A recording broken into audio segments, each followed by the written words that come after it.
Hello. Welcome to my first ever video for the Meet Mediocrity community.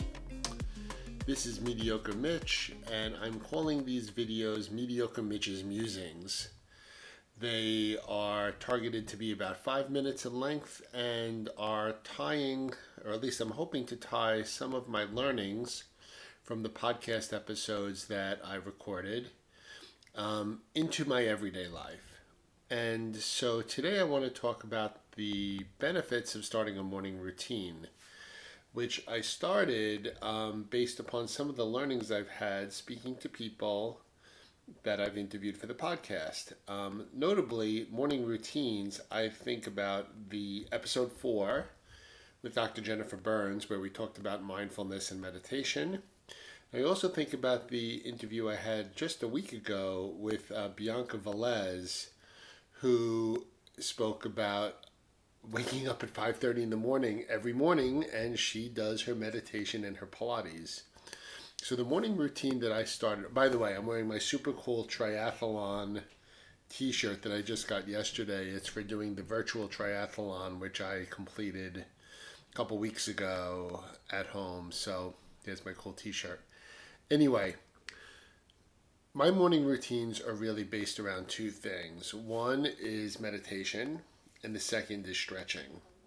And if I add anything else to that, it's a bonus. But I'm trying, and for the past 2+ weeks, I've been doing it almost every day. In fact, I think I just missed one day, where I wake up, I do a 10-minute meditation, and then I do a 10-minute stretching routine.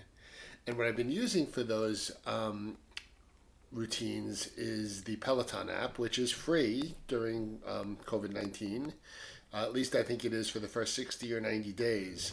But anyway, the Peloton App has guided meditations and stretching routines.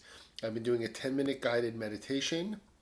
My favorite meditation guide so far is a guy named Russ Rayburn and a woman named Kristen McGee.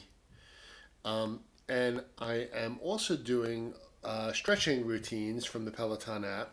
10 minutes, mostly legs, hips, glutes, because that's what's tightest on me.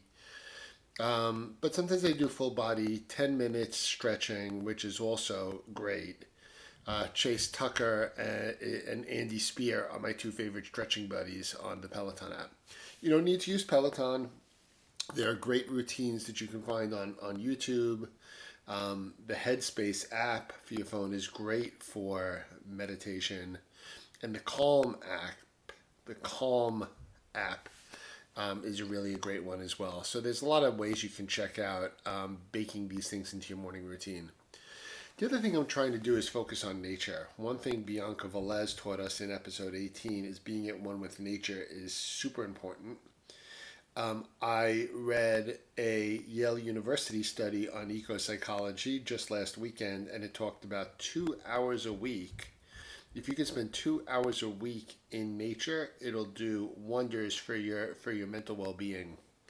So I've been baking nature into my life two ways. One, when I'm doing the meditation, I visualize often being on the beach early in the morning when the sun is rising, because that's one of my favorite places to be, and it always calms me down.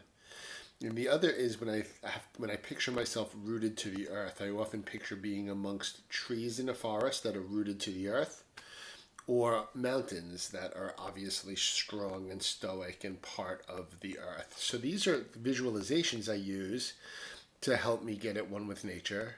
I'm also trying to focus on nature when I'm outside. So sometimes I do my meditation and stretching in the backyard now that it's getting a little warmer.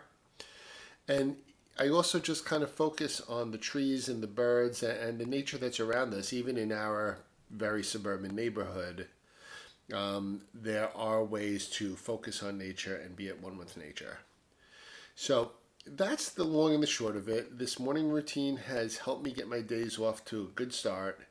And if I have the time in the morning, I'm adding to them. I'm doing cardio or weight training. If I don't have time in the morning, I'm fitting that in some other point during the day. But the morning routine, the 20 minutes, meditation, stretching, gets the day off right for me so far.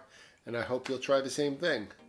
So this has been Mediocre Mitch from the Meet Mediocrity Podcast and community. Hoping you'll be well, be happy, and stay safe. Take care.